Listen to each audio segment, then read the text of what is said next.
Well, good evening, everyone. We're starting the fourth Tech Talk of the second session of the Tech Talks of the Tech Network. And today we have with us the three members of the three non-academic partners of the Tech Network, het NU Instituut, Architecturencentrum Wien, and the Flanders Architecture Institute. We have here with us tonight Dirk van der Heuvel, who's an associate professor in the chair of architecture and dwelling, and also the head of the Jaap Bakkema Study Center at het NU Institute in Rotterdam. Besides Dirk, we also have here Monica Platzer, who is the curator at the Architecturecentrum Wien, and Sophie de Cagné, which is sorry, just a second.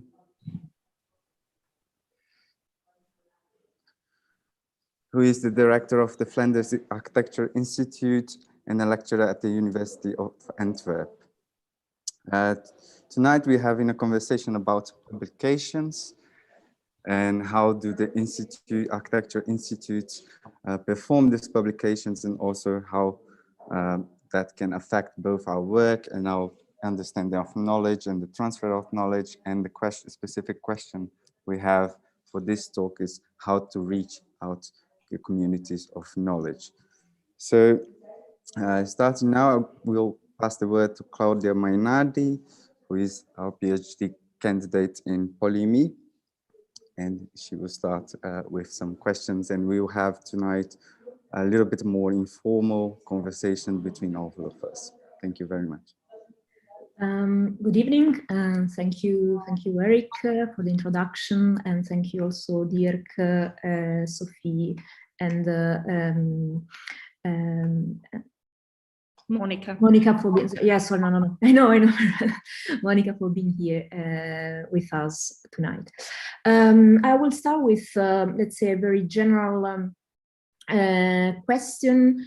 Since I would like to open by asking you what is the positioning and what are the dynamics behind your three respective institutions toward publications. I mean, ranging from the choice of the formats and publishers to the one of the teams. I think that in general we could also summarize the question by saying the fact that we will be interested in understanding if you believe that your agendas are made explicit by your own publications. Thank you. And sorry again, Monica, of course. So who is going to start?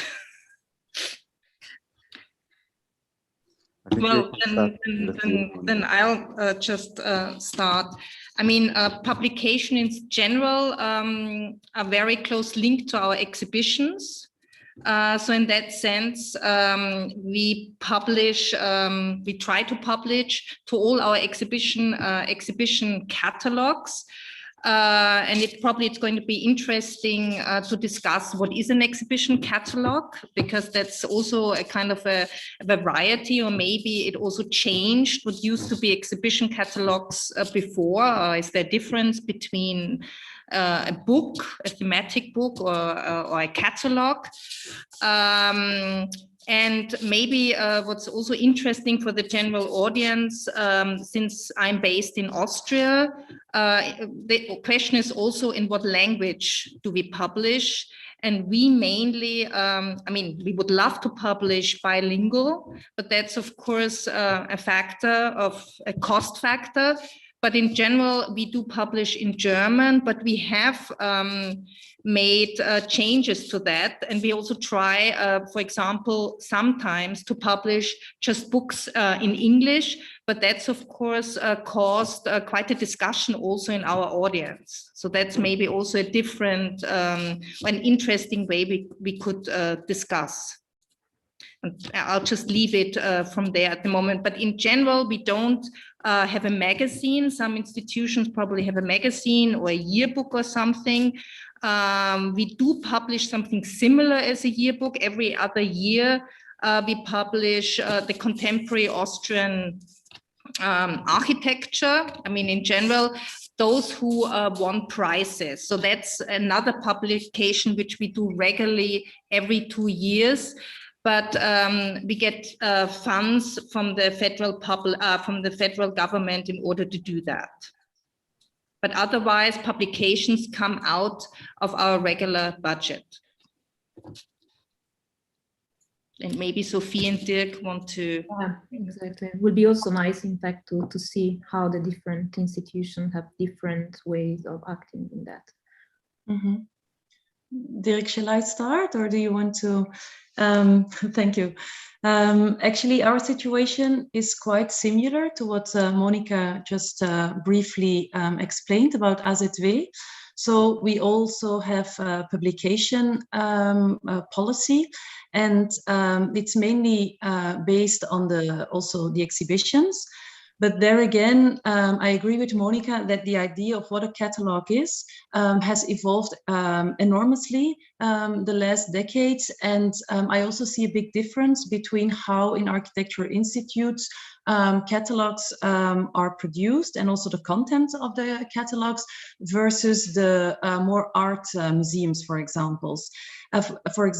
And in our case, the catalog or the publication is really also an autonomous cultural product in itself that also has meaning apart from the exhibition.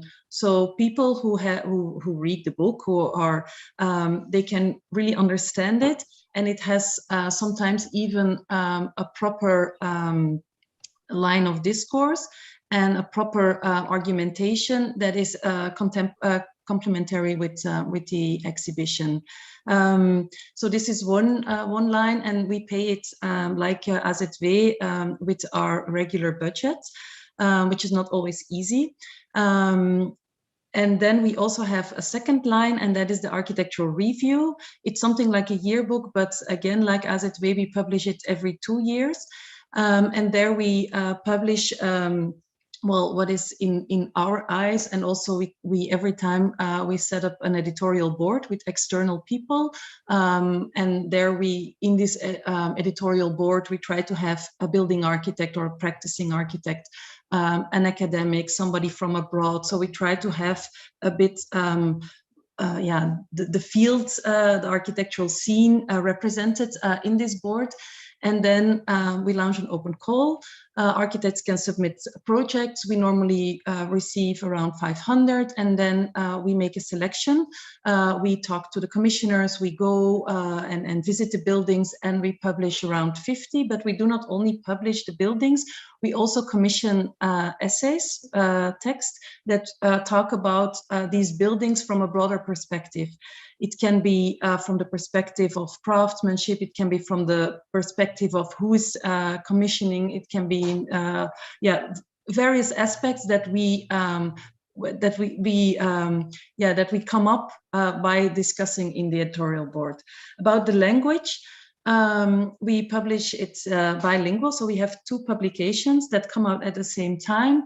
And we can afford this because this is an extra task we get from the Ministry of Culture. So this book is completely funded with public money. And also the minister uses it, he sends it, the Minister of Culture, he sends it to all the ambassadors in the world of Belgium. And so they also use it, we use it to have, to build up a community where we can discuss these things. But the same book is also used for cultural diplomacy. And this is something that is often tenuous when we are making the book. So this is part of the discussions we have. About the production, we make the books with our team. It's very time consuming, but it's something that whenever we talk to external publishers, we notice that, they want to make money out of it, which is their business plan, of course. But then we really have the impression that anyhow, we would have to do all the work, all the content, the graphic design, and all the quality aspects we want to establish in the publications, that it would always be on our side. So we we make them ourselves, but we do work with professional distributors, and a national one and an international one. About the language, this is a huge discussion in Flanders. Some of the people in the field highly critique the Flanders Architecture Institute because we tend to publish in English, and this is arguable why we do it. And I mean, maybe later on we can talk about this, but this is a highly political thing, of course. Also, if you want to spread the ideas of the people who write and of the architects towards the broader world, because the Netherlands and Flanders is a very small language region. So, but this is highly discussed in the field that we take on this position. Thank you, Sophie. Dirk, do you want to comment as well? Yeah, okay, yes, yeah. I have a very different practice to bring to you, of course, with the start of Het Nieuwe Instituut. The old NAI expanded in many ways, not in terms of budgets, I'm afraid. So that was, yeah, crudely cut at the time. But the Netherlands Architecture Institute moved into a new entity, Het Nieuwe Instituut, to also cover the fields of design and digital culture next to architecture. So it had to reinvent itself under the leadership of Guus Beumer at the time. And one of the most important decisions was to develop a whole new website with web magazines, and indeed control communication or through the digital media. So there are many experiments there, many formats being tested. And this was for our situation today with the pandemic, of course, a fantastic outcome to stay online and to further build and work with online formats. That's the first thing I think to say about new institutes reaching out to a community. The website also helped in controlling the publication, so to speak. It's you don't need a publisher and all that. And you can diversify the kind of publics, audiences that you want to reach out to as well. Going to the classic publication format on paper, I'm of course myself I'm a big fan of that too, and it's also part of the New Institute's practice. And you should always understand it, see it, or we understand it as part of a much broader practice. So the publication is always one medium through which the activities are being developed. And it can, of course, get different sort of formats because of that. So, for instance, we have the format of the cahier, which was part also of the volume magazine. So this is closest to the idea of how the New Institute works as a network and always with partners. But we also made a few classic book publications. But the catalog as a format is hardly used. The one that comes closest to it is this book, but it was made after the exhibition. The one that was produced for the Biennale in, this was 2000, when was it? 18. This is also, this may be also close to the classic catalog. And the last, this is a book based on the collection. We saw in Dutch only 250 top pieces from our collection. A beautiful book with lots of drawings, of course. So the book or the publication is mostly related, an outcome, one of the possible outcomes of the activities program, which and one large part of it is research as an activity. This was also one of Guus Beumer's major decisions, to start a research department, to develop research collaborations. And one of those was the Jaap Bakema Study Center. So sometimes a project starts with a book or a publication and then can evolve into an exhibition or an exhibition contribution. And sometimes it's the other way around. So it's versatile, it's experimental, but I think to the classic scholar and audience, it might also have a certain ongrijpbaarheid, not really immediately graspable as a recognizable format. So, for instance, we don't have the yearbooks as a format. The Dutch yearbook is completely controlled by the publisher, NAI 010. Some people have always mistakenly thought that the Netherlands Architecture Institute controlled it, but that was only in the beginning. So this is an initiative of the publisher. So in that sense, it would be very interesting to think or rethink, the impact of a book, what you want to achieve indeed, or a publication, and if it's durable, or how it works as a Flaschenpost, mail in a bottle. You send it out in the world, and I'm always surprised how people respond to what you just to your babies, so to speak. But that's also up to you, Erik and Claudia. Yes, of course. Yeah.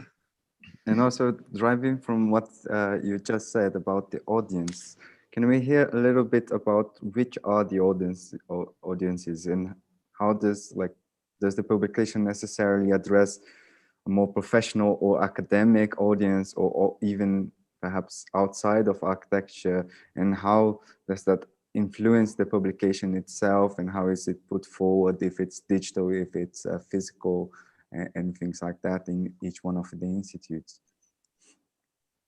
And perhaps let's go the inverse way now. So Dirk, I start. Okay. Excellent. There are some. There are different audiences indeed, target groups or communities, whatever name you want to. What you want to call it. So, for instance, the collection book is maybe the classic audience for institute with a collection. You reach out to scholars and historians, maybe the architects too, and of course there's a PR element involved there. You hand it out to cultural representatives of all kinds, or when you go and visit abroad, or when you have guests. That's how a book also works, almost as a token that you can give away, and who knows what might come out of it. A book like the Bakema book is very much focused on also architects and historians, I would say, but the handouts, which are much more ephemeral, are much more related to a journal reading audience, or in the case, we also use them for Biennale presentations. So the audience that comes to an exhibition and then takes away something to read at home, etc.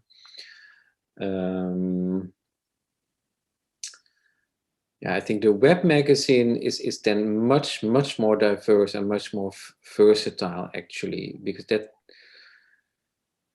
we never really evaluated, assessed the actual. We do keep track of who and when and how many visits the website, but also, of course, social media. The Instagram feed is super popular.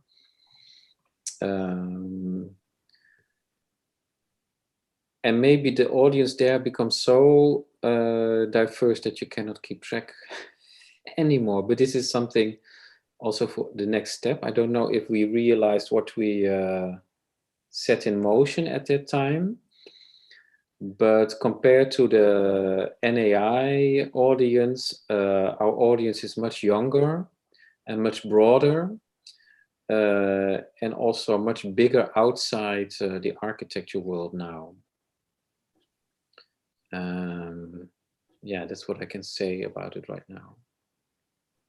Thank you, Dirk. Sophie, perhaps do you want to comment as well?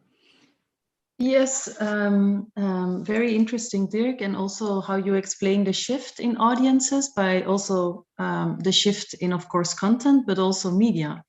This is very interesting, and it's something we want to develop more in the future. Here, well, Flanders is very small. We are only 6 million people, and there is really this kind of community in the architectural scene that is a community of practice, but also like a community in which certain references are shared. And so our books, we are very much aware of the responsibility we have. So what we tackle in a book or what we don't tackle in a book will be circulating in this community. So it really also activates like a responsibility in terms of what your position is. We are publicly funded. There is a difference in this sense between what we call the architectural review or the yearbook that is broader, that also circulates among policymakers, both on the level of the region of Flanders, but also on a much more local level, where local authorities who want to build, I'm just giving one example, want to build a library, for example, they will probably find their information, they will be inspired. And we also actively try to stimulate this, trying to embed this kind of architectural culture also in this local, more policy makers by, for example, organizing events around this book. So this year, in 2020, the book was launched by a radio program. Of course, in COVID times, it was a good medium, but then, of course, you immediately reach out to a different kind of audience than we would achieve ourselves. We have a lot of architects, and we are situated in a cultural center. So we also have a cultural interested audience. But by being on a national radio show for 1 hour with this book, of course, the impact is different. And this is something we actively lobby for. So it's not that they invite us. We really do everything we can to have our book there, because we really want to like set the agenda a bit of policymakers. So I think there's a difference between what we publish with exhibitions. We don't this really the trying to have impact also by commissioners and other people in the field who can make decisions is different with the exhibition catalogs. Then a growing attention that we want to have is towards students.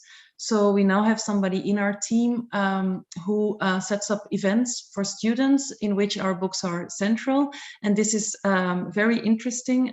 Well, you are all academics, but I also have to run this, this institution in terms of budget. This person, actually her loan is paid by the books she sells to the students. So, I mean, we sell more books. The amount of income we gain by doing this completely disappears in her in the cost of having this person. But of course, we reach young people who will become professionals in the field. So for me, this is a very interesting thing, and I really want to invest this money in this kind of it's kind of public outreach and programming that you build around publications.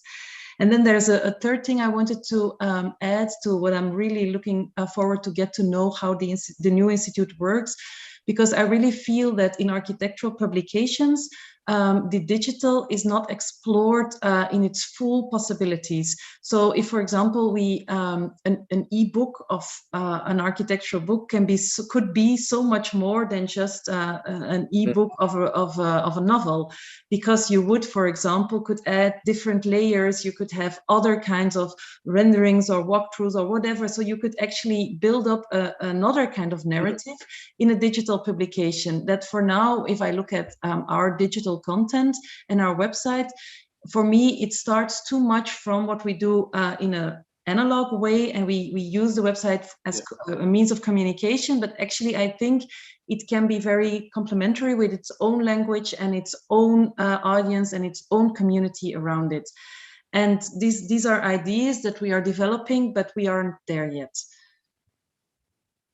Very interesting, and especially this sort of proactive relationship with publication is fascinating.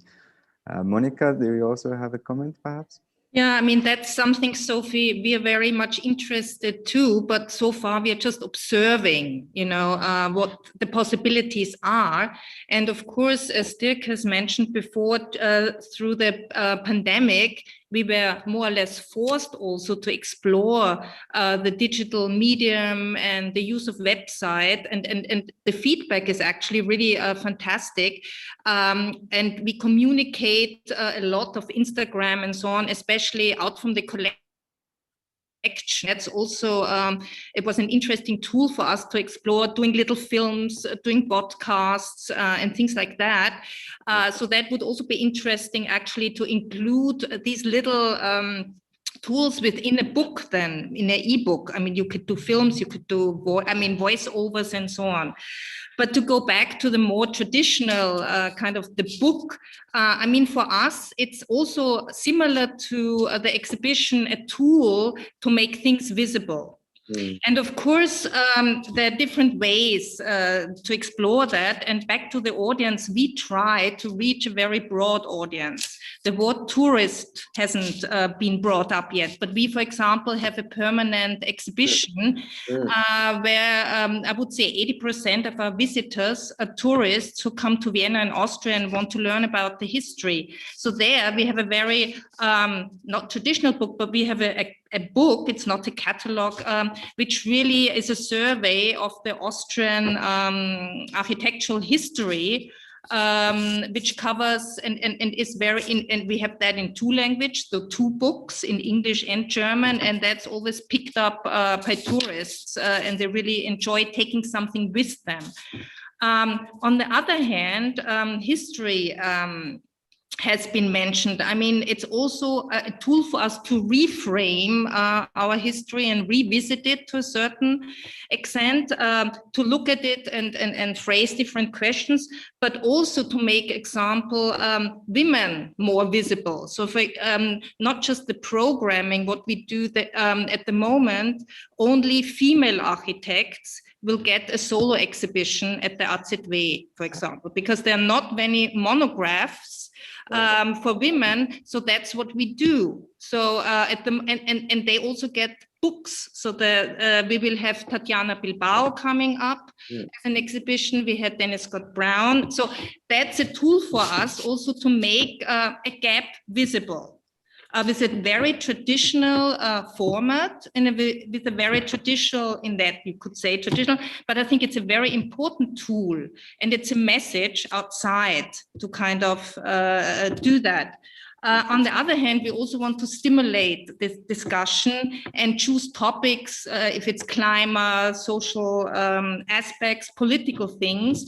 So we do a lot of themed exhibition where we really want to be also a little bit of a policy maker in certain discussions. And that also brings us to the interesting discussion, who sets the tone or who sets the canon. And I think this publication that has happened before in the history, and of course we're all trying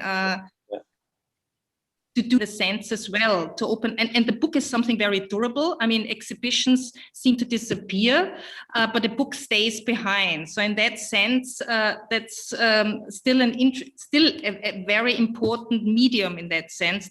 That's why we like to produce book and make books, because you can put them in the shelf.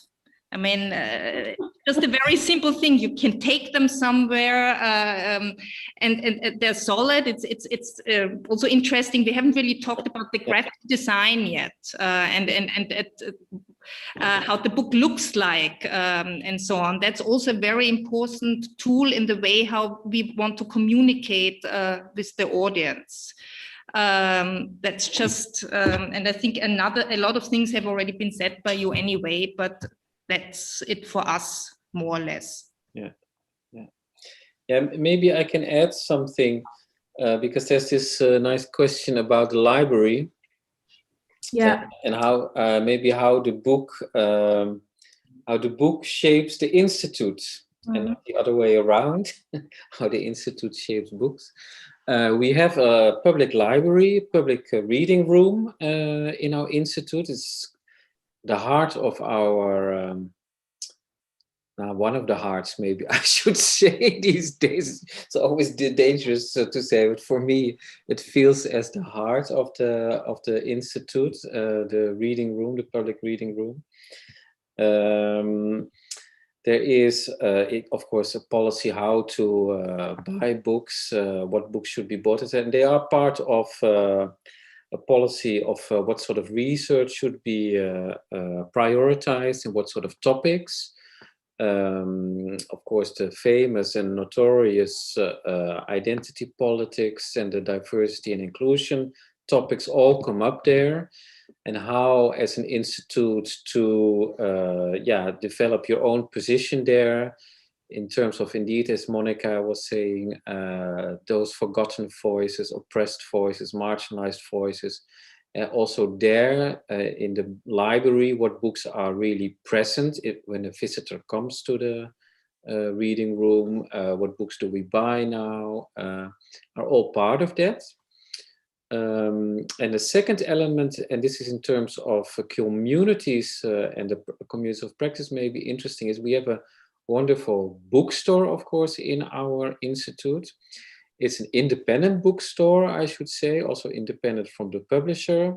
And it's really a local hotspot for the architects to go there and buy the books, of course, to see if your own book is also there. I mean, I'm sure that many visitors always check if their own book is there, prominently displayed or not. And Joost, who runs the bookshop, he also has public events that are then, of course, hosted by us. But they're more or less bottom-up organized. So all sorts of book launches,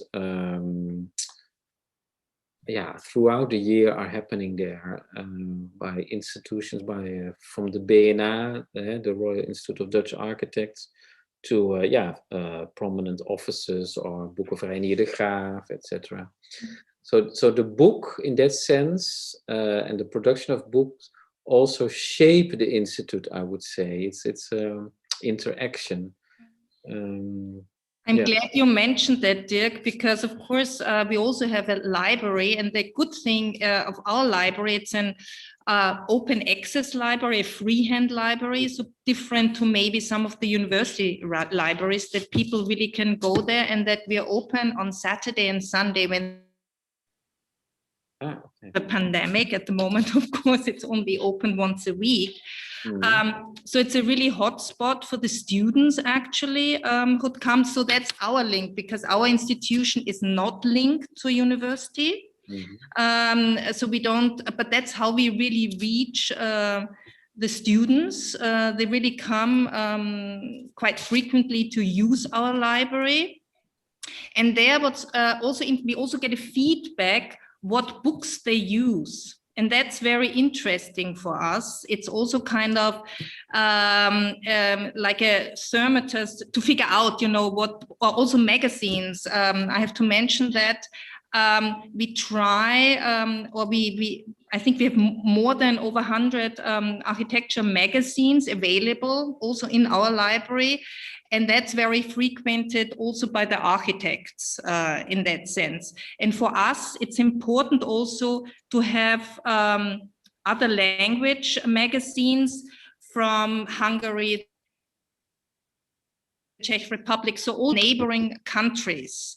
That was a very important kind of also political decision we made to kind of open up and look back to our roots, but also to look towards the future more or less. And that's actually very well perceived so far. But the library is very, very important for us as well.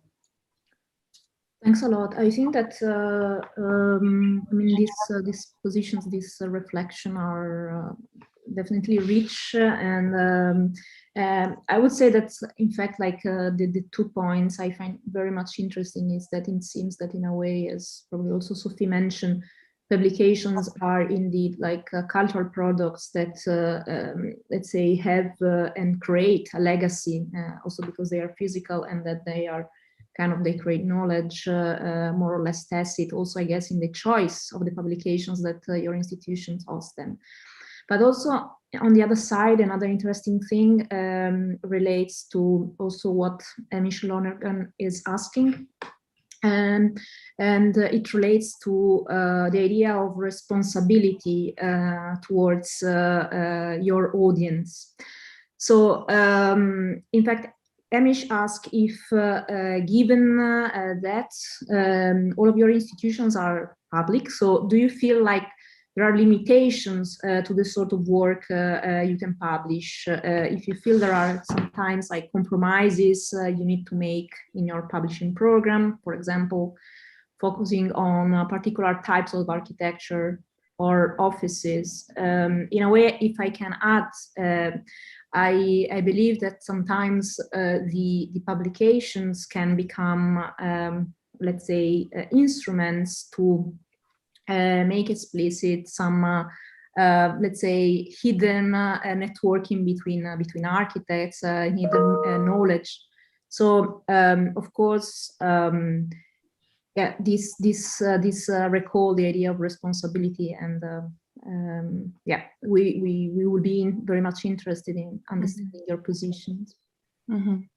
Yes, so it's true, we are publicly funded, but this critical position, or you might even call it the cultural free space in a way, is very important to us.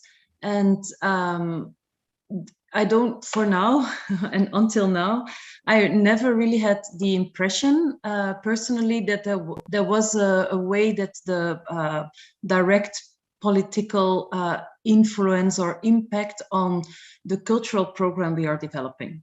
So I'm not talking about the money we get or this kind of thing, but really this critical position. And we get our funding within a law that is called the arts law, and it's not only architecture that is as a discipline in this law funded, but also visual arts and theater, dance, music. And of course, in this arts law, the money that goes to architecture is only 5%. But you can imagine that in the other arts, this idea of this free space is maybe even more important than in architecture, because architecture is a discipline that is highly entangled by other social dynamics and also by political dynamics. And actually, as VAI, as Flanders Architecture Institute, we take advantage of this free space that the other disciplines have claimed. And whenever politicians try to have more impact, it's not only we as Flanders Architecture Institute that could react, but it's the entire art scene with a much bigger impact. So until now, we we didn't have to suffer from this kind of impact. But of course, we are well aware of what we publish, what the message is that we give. And for example, when we made 2 editions ago, when we were making with the editorial board the architectural review, we publish mostly projects that we highly appreciate for various reasons. And most of the reasons go in terms of durability, but then we don't only look at technical or energetic durability, but really the broader social, cultural dimension of what sustainability could be. And at the same time, in Brussels, the European Commission was building enormous buildings without this kind of notion of sustainability with a very direct commercial firm. And we in the editorial of the review, we write about this, that we think it's really problematic. And so we really have this this free space, and I don't know if it would change if I would still want to be on this chair, and I don't know who the person who would like to work in this political situation, if this person would be respected by the architectural community. So this is also a protection that I feel like this is also what the community behind us wants, this critical position. I don't know if this answers more or less the question. Yeah, I think so. I think so. I think it's really also interested, and definitely definitely like clears up, and it's very, very nice. Let's say it would be turning turning back to the audience. So now the way we talked about it now was like the institutions have a message to the there Christophe is there. So but it's not only it's not a one-directional thing. So we also need this community to be able to sustain this critical position. Yeah, I think it's very important what Sophie just said. I think I can talk for most of us in that way. We are of course aware of political tensions, but I think to stay critical and independent is more or less crucial, and that is as well as in the exhibition program, plus with publications as well. And I think interest also, it's not just political, but it's also, for example, what publisher you use, or in that sense, we don't have an own publisher, but in general, we produce the book completely by ourselves. So we choose the graphic designer, we choose the authors, we also pay for it in that sense, and we only use the publisher for distribution, but the publisher won't have a say what cover he wants or anything. So it already starts there, more or less, how you kind of want to communicate certain things. So we also try to keep our independence there. I mean, I found the question interesting, who we are also responsible to. I mean, it's of course the audience, but having also a collection, we are also responsible to the architects who give us things in our collection. And I think that's also kind of a big responsibility, how we deal with that. That doesn't mean that everybody who comes in our collection automatically gets an exhibition or a book. That would be impossible. But it's a constant challenge, and we all have to ask ourselves, how do we deal with that? How do we communicate with that? And how do we feel responsible to the collection, and how do we communicate or publish it to a certain way? And that's something sometimes I still struggle with that, because it's never enough what I can do, because it's limited. How do we do it? So in that sense, it's really interesting to look then at Dirk, at the new institute, if that would also mean to find new formats to kind of establish or work with the collection to a sense in different ways than just publications. Yeah, no, I'm really glad you brought this up, Monica. This is one of the classic. I don't know who I should address right now, the PhD family here, to learn and understand how institutions like us work, or the more general audience. There's always various audiences at the same time in one room. But there is, of course, it's not just limitations that Hamish brought up, it's also real tensions are there, and claims from the community to the institute that there is an entitlement to be represented in terms of an exhibition or a publication, etc. You can say it's part of the game, and in that sense, you can never do good or good enough for the community of practice. If we think of the community of practice outside the institute, there are other ways of thinking about what and who constitutes the community, or also communities in the plural, perhaps. And also, indeed, when you acquire a special archive or etc., yeah, there are expectations. Can it be turned into an exhibition or etc.? It's very tough because it's really limited. And yeah, the moment your collection expands and is as a certain size, it's simply impossible. So the notion of permanence, so that's why archives move into collections, into institutions, is very important. And then accessibility is another thing, and how to organize accessibility and visibility. That can also happen through different media than just the book or the classic exhibition. This is indeed something that we pioneer, and we also have our own questions about it in terms of durability, for instance. So a book can easily last a couple of 100 years, but what about 10 years from now? What will happen to our websites, etc.? So, but these are of course part of a much bigger project in the Netherlands, and I'm sure there are other institutes working on this as well. Also private institutions like the Getty. What is digital durability, and how to work on it through our archives and our institutions, etc., etc.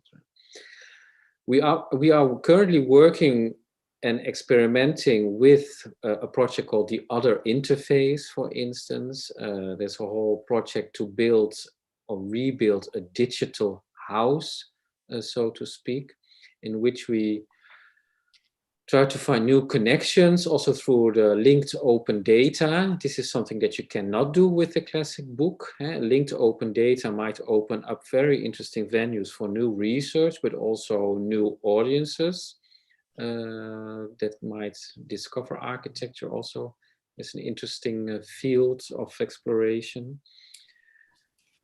And it's really pioneering work, also because I should say that architecture archives are very peculiar archives compared to art collections or the more classic text-only archives. And then at the same time, we're relatively small, so it's hard to find proper investments for our institutional archives. But we're working on it to leave it like a cliffhanger there. But yeah, it's super interesting, and I think the classic book publication will never go away, and it might find new practices and audiences. But it always sits in a, let's say, to use a popular term, it always sits in an ecology of other media and exchanges. Mm-hmm. Could I add something on what Dirk said about the archives? And Monica, you started talking about the archives, because we are now experimenting.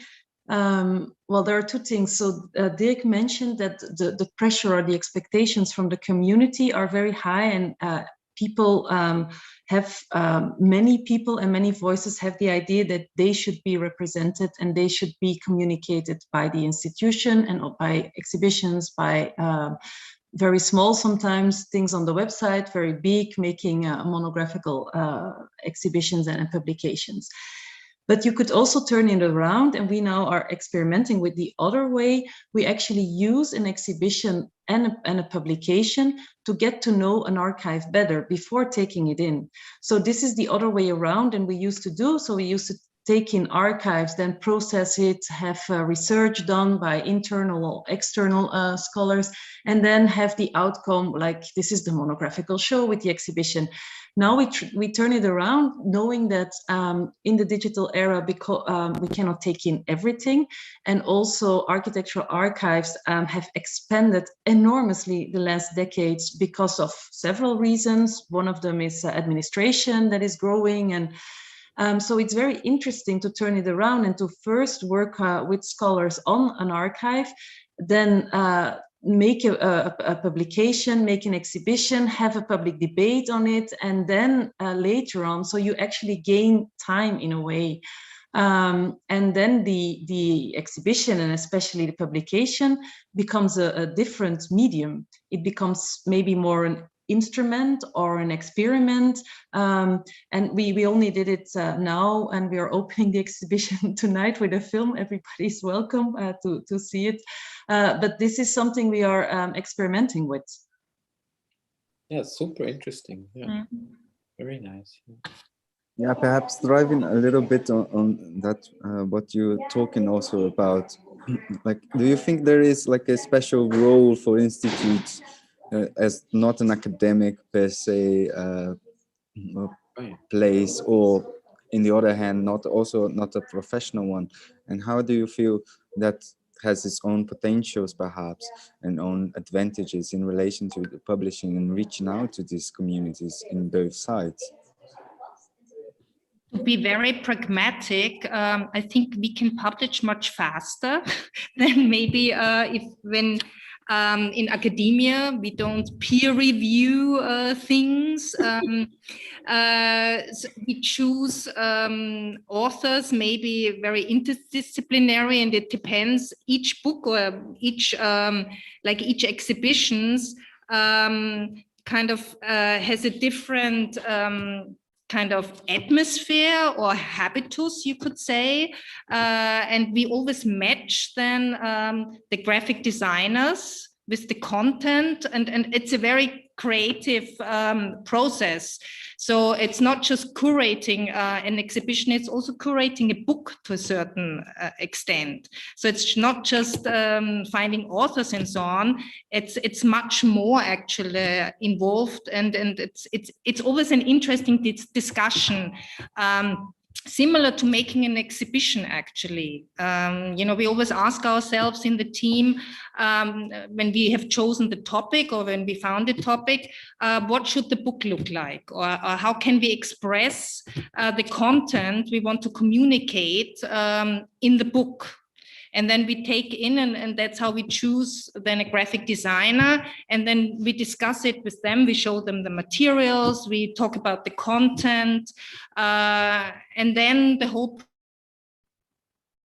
process starts. I always find this, and the interesting thing is discussing that, for example, with the graphic designers, sometimes also has an influence, or sometimes even shapes also the content to a certain extent then. So there's a back and forth of these things. And I think maybe that's a little, so it's, you're not alone, maybe, when I talk, when you're an academic, you're writing for a magazine, it's really content, and you hand it in. So in that way, it's a different process, as I would say, or at least as I have experienced it personally. If I can add to this, it's a different process, but it's also, I think, because the content might be slightly different, and I'm using a hypothetical way of talking, so maybe the PhD students can comment on this.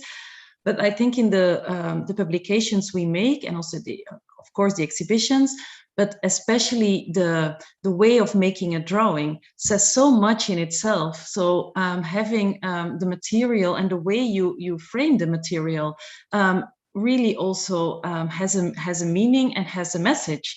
So, and this is very much taken care of. And also, if we would make a monographical book, we would always look together with the architect to find a graphic designer who is really able to bring the architecture in a way, and to bring the material in a way that the message wants to be given by the one who initially made the drawings, for example. But there's another sort of limitation as well, or sort of another definition. Sorry about my hiccup. I really thought this was starting at 6. And finished my lecture in time to have the preparatory talk, and then you were in the middle of it. But anyway, it seems like you went on well. You know, these publications are, of course, not the same as academic. but they're also not the same as commercial ones. Yeah. So I think that's a very, very interesting sort of field. Now, at the moment, actually, there are fewer and fewer commercial publications on architecture. That's really sort of dwindling. But certainly 20 years ago, you could certainly have made a difference between a monograph produced by an architectural institute and one produced by a commercial publisher like Lawrence King or something like that, or even Thames and Hudson. In which case, I would also like to know how you see your, as it were, let's say, political, philosophical obligation in experimenting with certain forms of publication and perhaps not continuing other forms. I'm saying something like, last time you said, well, monographs really sell.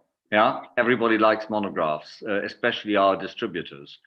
And I was thinking about that after the conversation. I thought, okay, yeah, I can see that. I mean, it's good. But on the other hand, is not the monograph also perhaps the wrong kind of publication these days, because it kind of departs from this idea of the single author, the single genius. I'm not even talking about the, let's say, expected gender. So you could say, perhaps as an institution that doesn't need to earn money through the publications, you could experiment with the format of the publication. And is that not an obligation, given that you don't need to make money?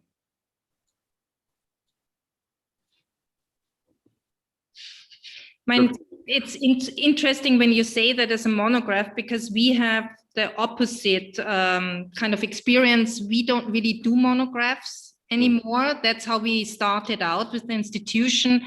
In that sense, Dietmar Steiner kind of started a monographic series, picking an architect, and then we also used the same graphic design, also kind of really to create a theory. And that now we changed this completely. Every book looks different, format and so on. And we are now more producing themed-like exhibition. But as you said, the only, I don't know if you were already online when I mentioned that the only monograph we do is actually on women, because there we kind of play with this format. And I think it's important actually to give them a monographic exhibition and also a book in the shelf. So it was also interesting for me to hear that, Sophie, that kind of the monographic series is so popular and important. But I think it also depends who you do that monograph on. And that's an interesting question. Who deserves a monograph? I mean, that's, or how do you deal? And that's interesting also because it leads us back to our archive. I mean, we have a lot of kind of archives or estates from individual architects. So how do we deal with that? How do we communicate it? How do we research it? And that used to be a simple question because, okay, let's just do a monograph. Let's do a monographic exhibition and so on.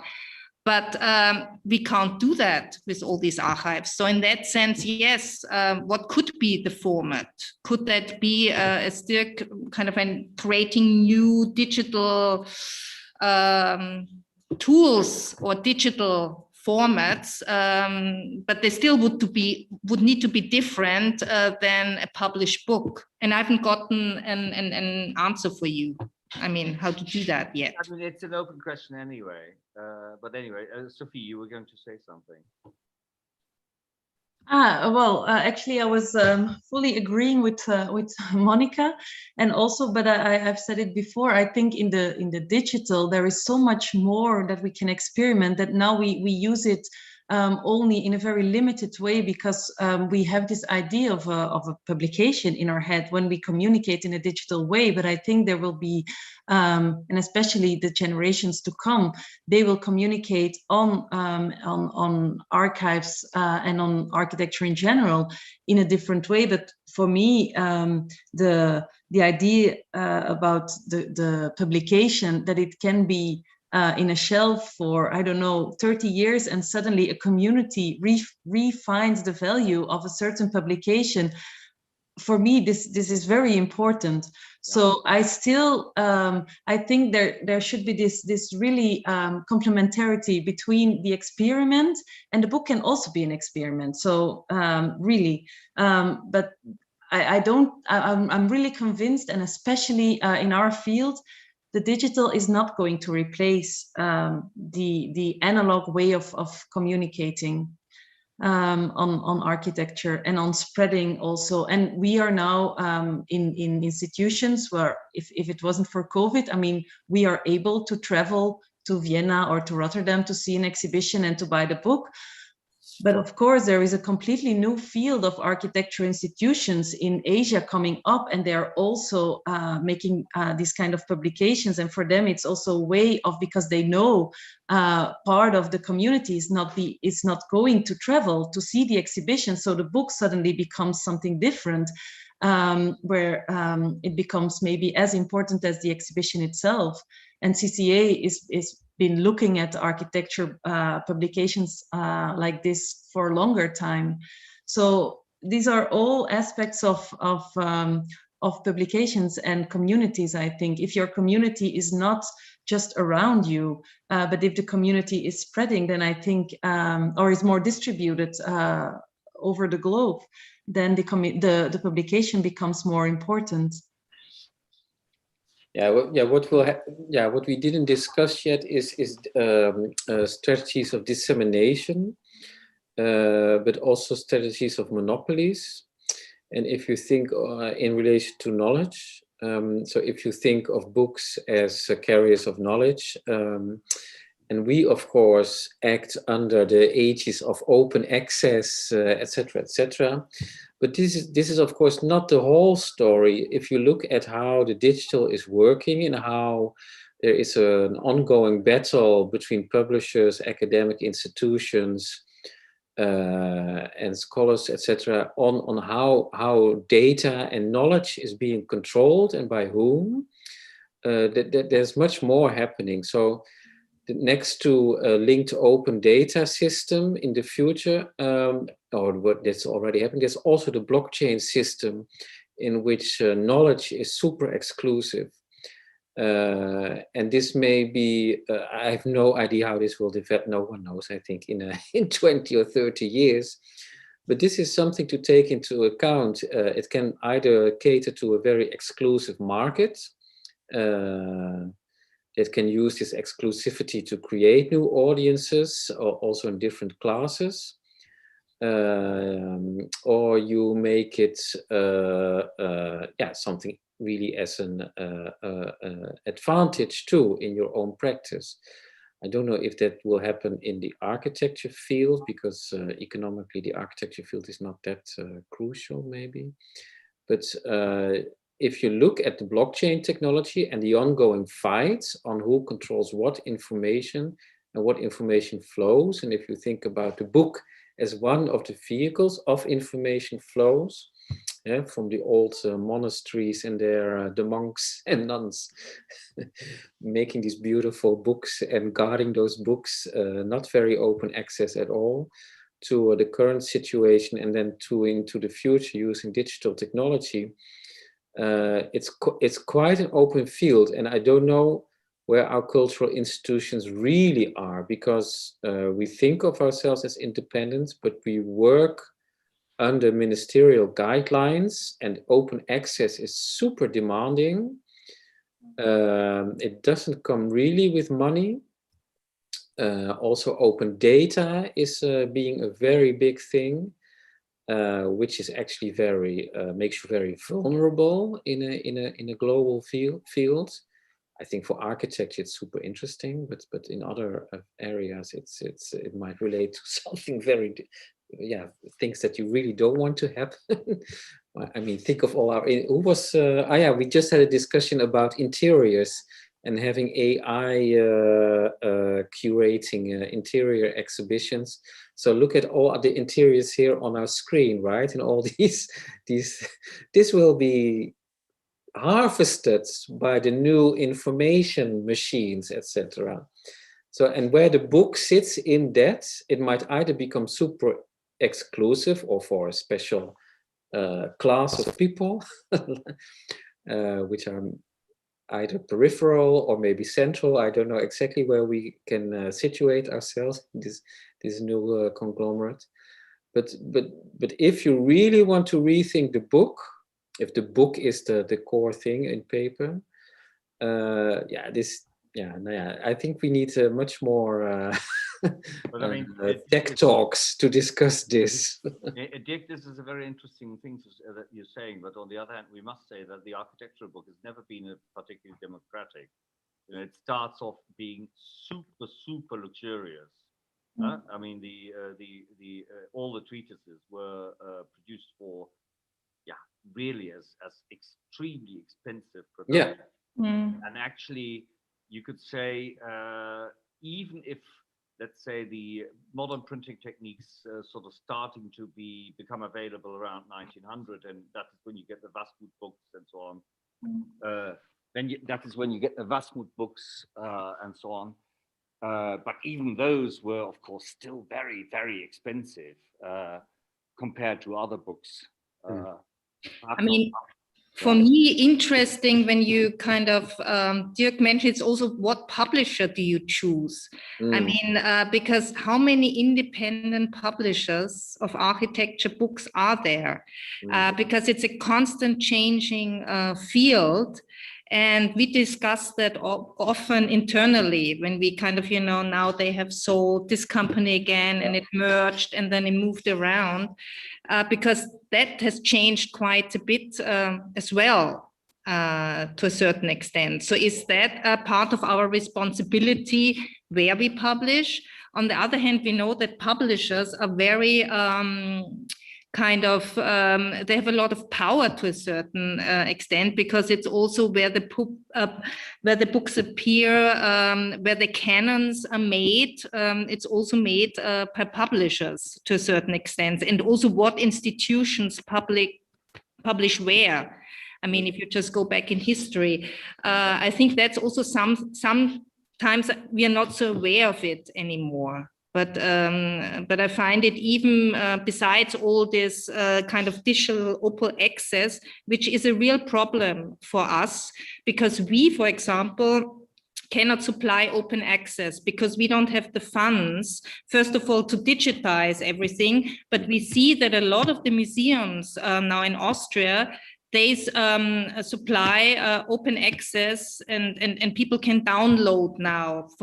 For example, the whole Otto Wagner archive, you can use now for free, and people really expect from us the same service. And that's going to be really problematic for us in the future, how to deal with that. If you accept that you can't live up to everyone's expectations. So, I mean, people expect, people can expect what? Yeah, but it's also the visibility, and in general, what you find online, people expect more and more that things are accessible on a digital thing, and it's tedious to go to archives, to work yourself through all the documents and all these things.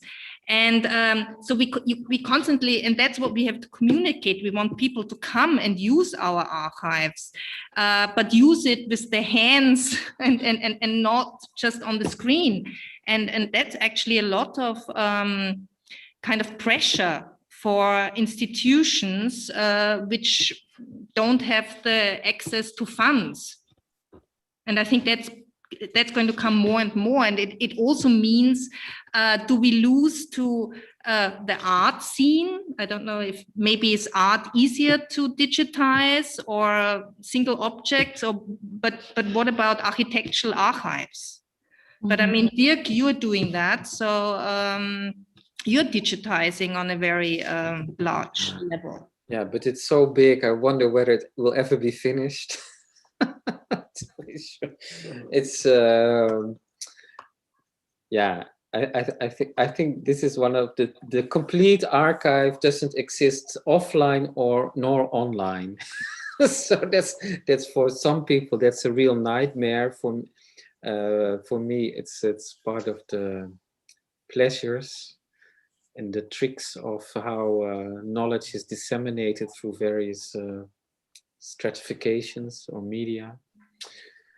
No, it's quite demanding. So we got a lot of support. We got this 11 million euro for a project to restore and digitize but it won't cover all the costs. And so yeah, it's a costly affair indeed. And this is one of the strange things of operating in a national institute today, that there is an expectation of the audience, I think both professional as non-professional, that you just make it available because it is funded through public money. But in a way, it's also not a very realistic expectation, because there's real work involved and maintenance and updating and etc. So there's money there involved, and how do you somehow it needs to be paid for, of course. And yeah, this is kind of interesting situation. Let's call it like that.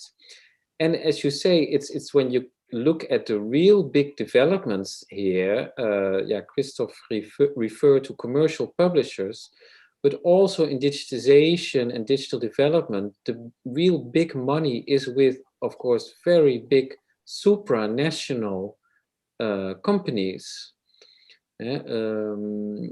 So you have to be very strategic what you do as a cultural institution, because you cannot do the same things.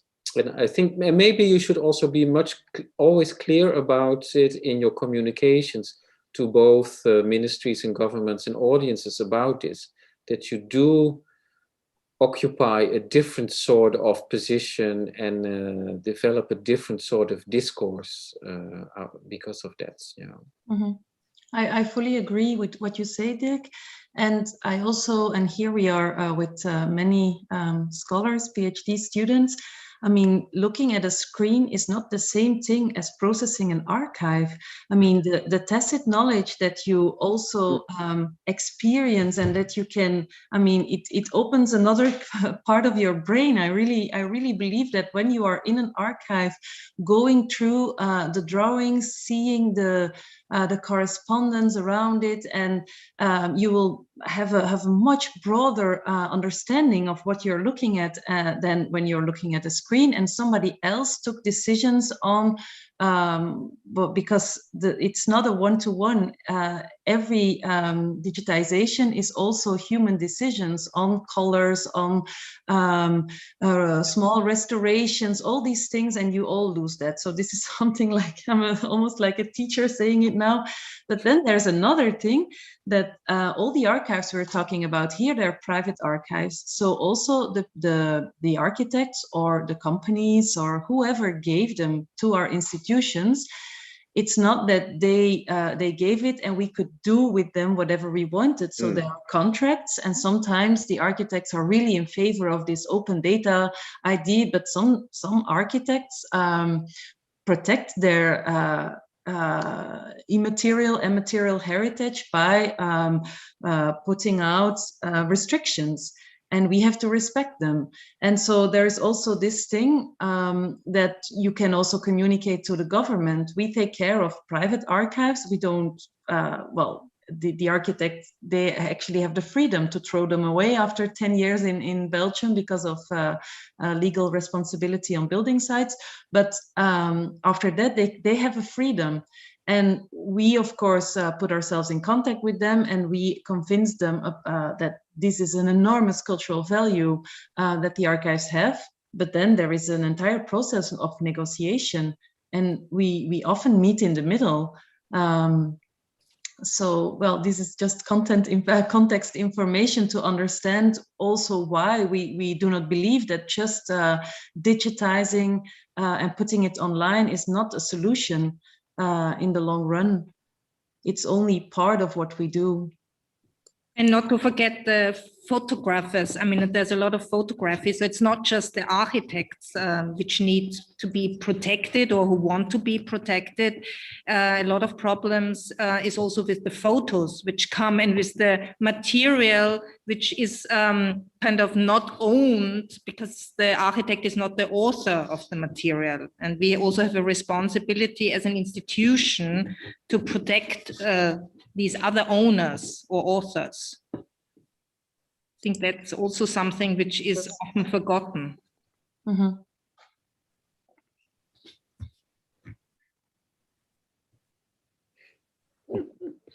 Oh, yeah, excellent. Yes, it was a lovely conversation. Thanks to you all. Perhaps as just a final, very quick question, open up for everyone. I was thinking a lot about the knowledge contained in the act of publication, in the making of a publication, both in terms of be it physically or digitally, and how that can also maybe serve for architects as well and relate to the process of design, you know, putting up an architectural archive and all this experience. And also vice versa, how do the knowledge, specific knowledge of architects can influence this or help out when you're doing this sort of publication and following this endeavor? Yeah, maybe, yeah, we are close, wrapping up, right? But the fan scene is really nice. It's in the chat. I don't know if the chat is also that people can see it on YouTube. But you, as PhDs, had to produce a fan scene. And what is very interesting about it is that, and this is also, I think, maybe in relation to our own community network, the TACK network, is that it's not so much that the, how to say it, it's really the act of publishing and to making the fan scene that creates the community, right? There's really there's a real interaction there. It's maybe a bit Bruno Latour-like, the actor network theory that everybody likes to refer to. But I think it's really true. That's also with the Oase magazine that started as a student magazine, or the Dutch Forum Journal when Bakema and Van Eyck took over. They create a journal, a book, a book less so maybe, but a journal. It creates a community, and yeah, super interesting that it has this potential.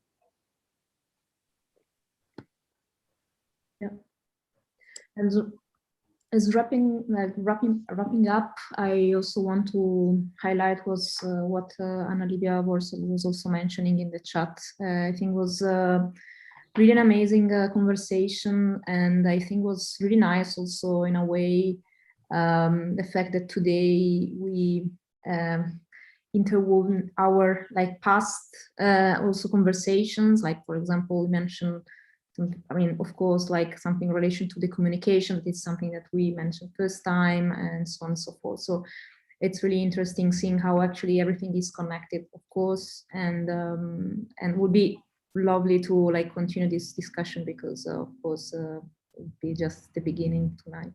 Too much to say. So I guess that's it. If anyone has another comment, a finishing comment, Sophie, perhaps Monica, or otherwise we'll just stay like this.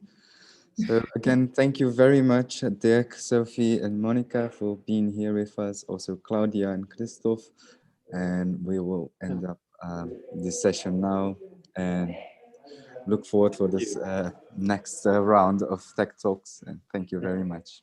Have a good evening. Thank you. Yeah. Bye. Thank you. My Bye. pleasure. Bye-bye.